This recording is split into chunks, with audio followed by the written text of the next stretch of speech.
Démarrée depuis le mardi 17 octobre 2023, la conférence pastorale et la convention annuelle édition 2023 de l'Église apostolique du Christ EAC du Bénin a rassemblé plusieurs serviteurs de Dieu venant de tous les quatre coins du pays. Cette grande rencontre qui, pour la première fois, vient d'être organisée au Bénin, a eu lieu sur le site du camp national de l'Église 6 à Aïta, Takion, dans la commune de Sakété. Dans une atmosphère remplie d'onction, les hommes de Dieu ont reçu de la part de leur hôtes venant du Nigeria des enseignements sur l'exercice de l'œuvre de Dieu. Láti orílẹ̀-èdè kan sí orílẹ̀-èdè kejì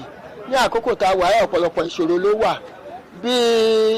ètò pàṣípààrọ̀ owó wàhálà kan nìyẹn then àwọn aṣọ́bodè lọ kábọ̀ wàhálà kan nìyẹn so àwa kíyèsí wípé láti kó gbogbo àwọn ènìyàn Ọlọ́run báyìí ká ní ká máa lọ sí Nàìjíríà fún ìpàgọ́ yìí ọ̀pọ̀ wàhálà ló máa mú wá fún wọn ìrere ò sì fi wá sínú wàhálà ìyẹn ni a fi bá àwọn olórí àti alákòóso wa ní Nàìjíríà sọ̀rọ̀ pé kí wọ́n fún wọn ní òmìnira kí wọ́n lè ṣe ìpàgọ́ tiwọn ní ibi báyìí àwọn aláṣẹ wa sì fọwọ́ sí so ìrèdí nìyẹn tí a fi ní àǹfààní láti wà ń bí kó lè mú ìrọ̀rùn bá gbogbo ènìyàn. Mo tẹ̀ dúpẹ́ púpọ̀ lọ́wọ́ Ọlọ́run ìpàgọ́ yẹn ó mú ayọ̀ wá ó sì múnú wa dùn púpọ̀ ìdí ni pé àwa tiẹ̀ ohun tá a ń retí ohun tá a rí ó pọ̀ ju ohun tí à ń retí lọ àwa mọ̀ pé àwọn èèyàn lè tó báyìí ó múnú wa dùn then ìfarabalẹ̀ àwọn ènìyàn láti kẹ́kọ̀ọ́ ó múnú wa dùn then ìfaradà wọn láìsí bẹ́ẹ̀dì láìsí ilé láìsí nǹkan kan ìfaradà wọn ó múnú wa dùn púpọ̀ so gbogbo àwọn ètò tí wọ́n ṣe àwọn ìgbìmọ̀ ìpàgọ́ yẹn gbogbo àlàkalẹ̀ ètò wọn gbogbo ẹ̀ ló mú yán lórí gbogbo àwọn òṣìṣẹ́ bí aṣọ́nà ni bí àwọn mídíà bí àwọn akọrin gbogbo àwọn tó ní ipa ni wọ́n ṣe tó mú inú èèyàn dùn tó sì mú ayọ̀ wá sí wa dúpẹ́ pọ̀ lọ́wọ́ Ọlọ́run. Nígbà tí a kọ́kọ́ dá ọjọ́ fún kọ́nfẹ́rẹ́nsì a ń wò pé ṣé yóò lè ṣeé ṣe ṣùgbọ́n Ọlọ́run sì bá wa ṣe pé ọjọ́ tí a mú tí àwọn aláṣẹ wa sì fọwọ́ sí ọjọ́ yẹn kò sí ohun tó yẹ Ọlọ́run fún wa ní ojú ọjọ́ rere òjò kò dí wa lọ́wọ́ oòrùn kò pọ̀ jù àyíká gbogbo ó fún wa ní ìfọ̀kànbalẹ̀ àti àlàáfíà kò sí ohunkóhun tó yọ wá lẹ́nu nígbà tá a gbéra láti orílẹ̀-èdè Nàìjíríà tá a fi débí Ọlọ́run mú wa débí ní ayọ̀ àtàlàáfíà àwọn ènìyàn Ọlọ́run tí a sì wá bá kí a mọ̀ wulẹ̀ parọ́ wọ́n pọ̀ ní ju bí a ṣe lérò wípé wọ́n mọ̀ pọ̀ lọ àwọn tó jáde wọ́n pọ̀ ju àwọn tí a fi ọkàn sí tó bẹ́ẹ̀ gẹ́ ìwé ìdánilẹ́kọ̀ọ́ wọn nígbà tá a rí bí àwọn èèyàn ṣe tú jáde àti ń lọ ṣe àfikún èyí tí a kó wá fún wọn kò tẹ̀ débì kankan àwọn tó ń lọ ṣe àfikún ó túmọ̀ sí pé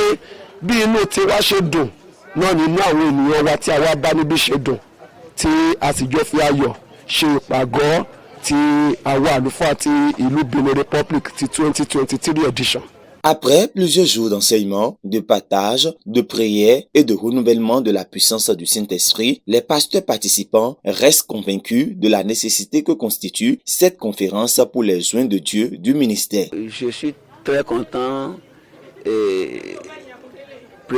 au premier abord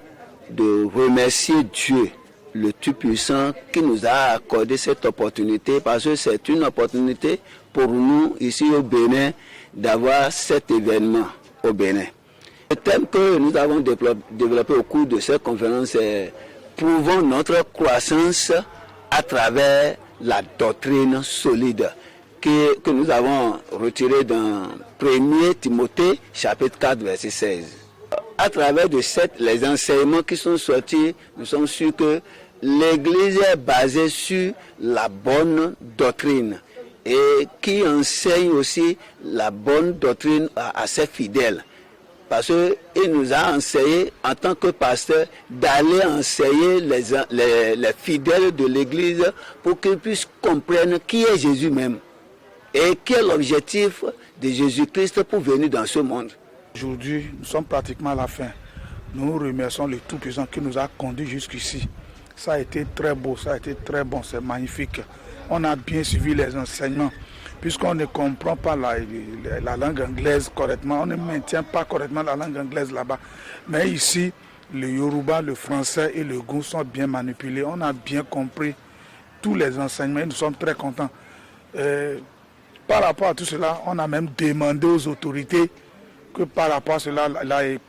pour qu'ils puissent revenir organiser ça ici encore l'année prochaine, jusqu'aux ordinations pastorales même, et tout ce qu'on va faire au Nigeria là-bas, pour qu'on commence par faire ça au Bénin ici. Ça peut apporter une grande propagation à l'église au Bénin ici. Donc la conférence a beaucoup transformé les pasteurs, et c'est la transformation des pasteurs qui peut transformer l'église,